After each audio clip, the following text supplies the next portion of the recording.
Hey guys, and welcome back to another video. So yeah,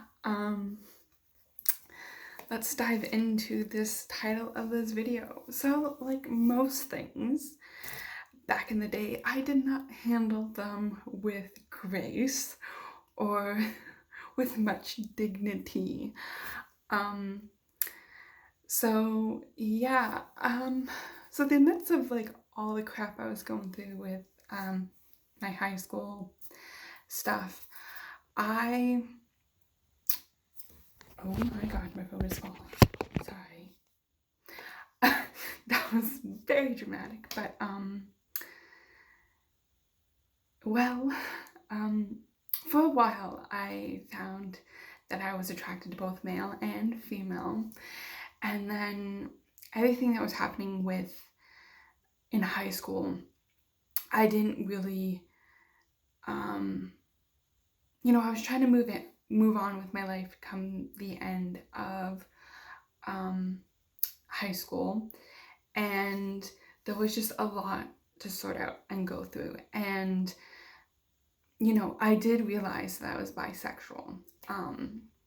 That's just the thing I've kind of always known, but I didn't know if it was, what's the word? Like that it was just because I had such a bad experience with males in a relationship, you know what I'm saying? That's just how my processing was like through my head back then, that I didn't want it just because like, oh, I'm attracted to girls because like I was beaten by men, right? Boys, I should say, they weren't really men. And I was kind of like sorting that out back and forth, and then my dumbass decided to go on Facebook and, just say, oh, I've finally, come to terms with something, and, I'm excited to talk about it with my family. And my cousin kept pushing, like he kept commenting on it, like kept pushing me and like pressuring me to tell them like what was up. I was like, no, I had to talk to mom and dad first, but he kept pressuring me into like just like telling him there. And I just got so overwhelmed that I said, oh, I'm bisexual. And I didn't really think anything of it. So a few days went by and I was like, you know what? I'm gonna do it. I'm gonna go talk to my parents. So I went downstairs. They were both sitting in the living room. I was like, oh, hey, I have something to talk to you guys about. And then, like, I was sweating. I was nervous. I was talking to a friend before and she was really encouraging, like, hey, you can do this. You got it. And like when I went downstairs, like I said, yeah, for a while now, I've been contemplating this and I'm bisexual. And I felt relieved saying it. And then it wasn't the understanding and like acceptance that I thought. Like, of course they accepted it, but they came off very harsh because my dad wasn't on Facebook at the time, but I think my aunt was, and of course my cousin. So of course my cousin tells my uncle, and my uncle, it's a whole thing, right? And they were extremely pissed that I went to that route on social media before them. And like that wasn't like I wasn't trying to make them feel bad and stuff. Like they were very angry that maybe I thought they wouldn't be accepting of it. Like they were very angry about it. And yeah, my bad. I fucked up, and I kind of blurting it out on the internet before talking to them. Again, that wasn't my intention. That wasn't just like, again, they kind of came off like, oh, this is just to get back at us. This is just trying to like prove a point and stuff. And that had nothing to do with it. I wasn't trying to get back at them. I wasn't trying to like hurt them in any way, or shape, or form. I handled the situation very messy. And of course they said, oh yeah, we love and accept you and all that stuff. And it was very, I admit, I did not handle the situation correctly. I should have, not responded to my cousin. I should have just, took a deep breath, got off social media before I said that, and talk to them privately first. Again, I wasn't gonna announce it on Facebook, be like, hey, you know bring out the parade. No, I was never gonna do that. It just happened that it came out that way. And yeah, it made me feel really shitty, because I was like, well, that's just another thing I fucked up on. I can't. Yeah, I'm a fuck up. That was my train of thought back then. I'm not saying that it is now. I have a more mature, look at it, and yeah, I should have handled the situation a lot better. But then again, I wasn't in the best safe state of mind. I was just trying to move on with my life, and this wasn't to make anybody happy or to please anybody. This was actually just for myself, to just be happy with myself. And this is where karma comes to bite me in the ass, and I well, yeah. Okay, so let's dive into this. So after that, shebang with my family and stuff, I was feeling not the best. So a ex-good friend of mine in school, that I trusted with a lot of things that I did not trust with a lot of people, because I had no idea who to trust back then. She turned around and told the group of 6 that I was bi. She saw the post, and back then Facebook didn't have that delete button or remove shit. That came way later. This was at the beginning of Facebook. So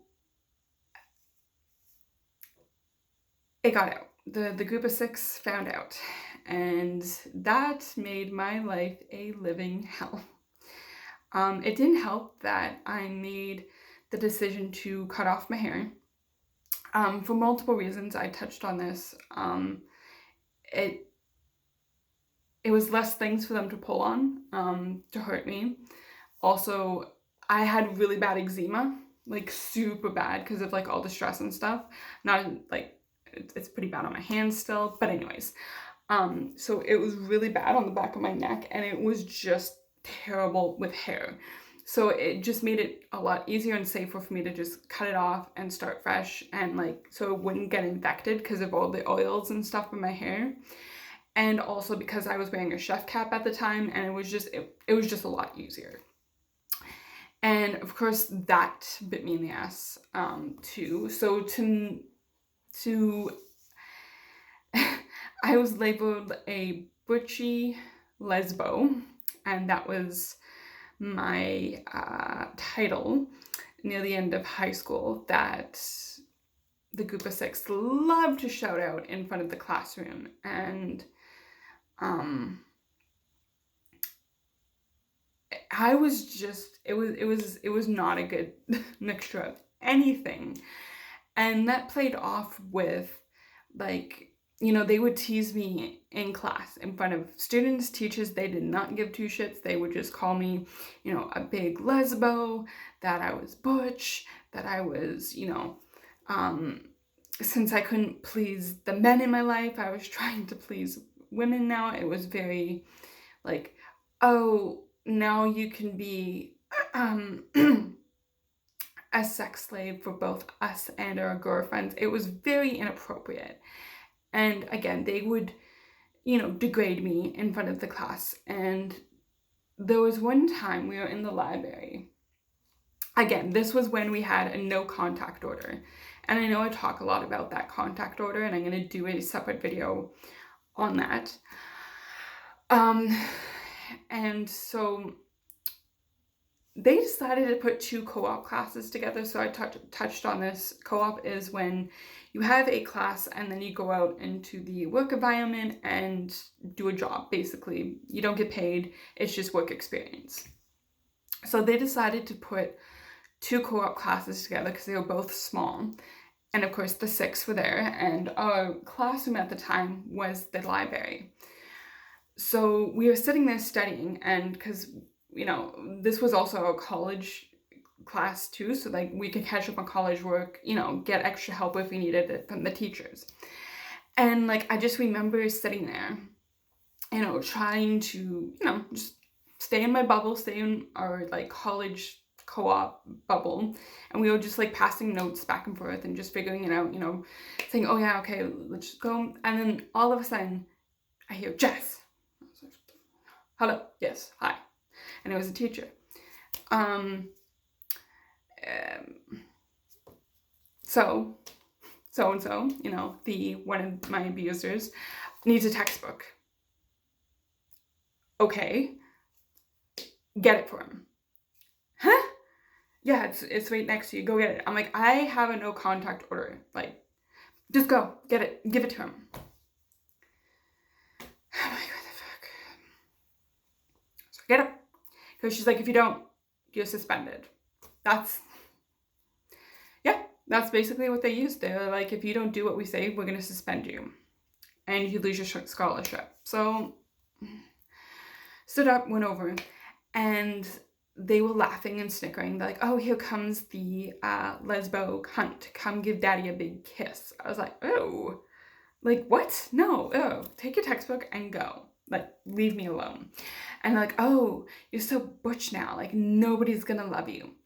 And like, they were just like calling me disgusting names, like whore, slut, all that stuff. And then one of them grabbed my ass, and I turned around and I said, do not touch me. And I said very loudly. And they weren't loud, like they weren't shy about this stuff either. They were pretty loud. And the teacher said, like, Jess, that's enough, like, back away. I'm like, no, you're gonna let them call me a whore and slap me on my butt, and that's okay, but I'm gonna get into trouble for saying, don't touch me. And they're like, well, you're just giving in to them. Like, you're just looking for attention. I'm like, you asked me to give them a textbook and threatened me with suspension. And, and then they just started calling me a lesbo and all that stuff. So, I was like, what, screw this. Like, I packed up my stuff. I was like, hey guys, like, for my college group, I was like, send me the notes or we'll talk tonight. And I packed up and I walked out of the class. And then the teacher followed me and was like, why are you walking out of class? You can't walk out of class. I'm like, damn right I can. And I turned around and it was loud. The hallway was empty, but I echoed. I'm like, they are totally disrespecting me. You threatened me with suspension if I didn't do something. Like, no, I do not feel safe in this scenario. There's a no contact order. They broke that. I'm leaving. Nobody's on my side for this. And then they're like, well, if you walk out, you're going to lose your scholarship. I'm like, then you know what? You're going to threaten me and ruin my safety. And they're like, well, you should have never come out with your sexuality. You're just making the situation worse. You're looking for attention. And I was like, you know what, screw this. So I walked out of the school that day, and then the weekend happened. Then the Monday, I got called into the school, into the vice principal's office. I got sat down, and I got a lecture of looking for attention of my sexuality. I got a lecture saying that I was looking for attention from the group of 6 with my sexuality. They're like, oh, if you came out like, bi or whatever, you're just looking for attention from them. You have to keep that to yourself. You can't say anything. You have to ask Facebook to remove that post. That's what had to happen back then. You have to send an email for them to remove it, or like a message, and then they would. You're just looking for attention. You're making the situation worse. You're making it about you. It's not about you. Like, you need to just shut up, basically. Like, you need to hide your sexuality, oh, and you need to grow out your hair again. I was like, what the why do I need to grow out my hair? Like, well, that's attention seeking. I'm like, no, it's called really bad eczema from all this stress and stuff. And they're like, well, maybe wear a wig or something until it grows out, but you're attention seeking. I was like, I am not attention seeking. Like, no. And like, I got the biggest lecture about how I was attention seeking. I was just so pissed. I was like, oh my God, like, I wasn't looking for attention. I was just, you know, verifying who I was. Like, I wasn't, like, it wasn't like I announced it in big bold letters that I was, you know, bisexual. It was in a comment. So literally you had to go through all the comments that were on there and go through like the list of comments that I had back and forth with my cousin. And like, you had to dig for that. You honestly had to dig for that. Like, it's not like I had it pinned or anything, because they didn't have that back then. And it's like, so you're telling me, okay, I was backstabbed by a friend that I thought I trusted, didn't work out. Really messed up with my family and how I came out. And now, apparently I was attention seeking, and it's wrong for me to, oh yeah, that's another thing. They said it was wrong for me to feel that way, that I was in the wrong, that I wasn't allowed to feel this. I was in the wrong, because it is attention seeking behavior and it is upsetting the group of 6. That's the thing. It was upsetting the group of 6, so I had to stop who I was. I had to grow out my hair for them because it was upsetting, because I cut my hair off. That is a real thing that happened. Because when I told them that I wasn't gonna like wear a wig or grow it back, I'm like, this is for my sanity. Like, no. They're like, well, it's upsetting to the group of 6, so you need to fix it. I was like, I ain't fixing shit for them. No. Like, oh my God. So, very dramatic of my coming out story, which is so stupid. Like, oh my God, it was so mishandled, and it was just a whole bunch of bullshit that came with it. But you know what? 10 years later, I am sitting proud as a bisexual. Hell yeah. And I am not apologizing for who I am. I love who I love, and you know what? People are just gonna deal with it or not deal with it. But you know what? I am who I am, and I love who I am. So, to all the haters. But yeah, that's my coming out story, guys. Good tag along, right?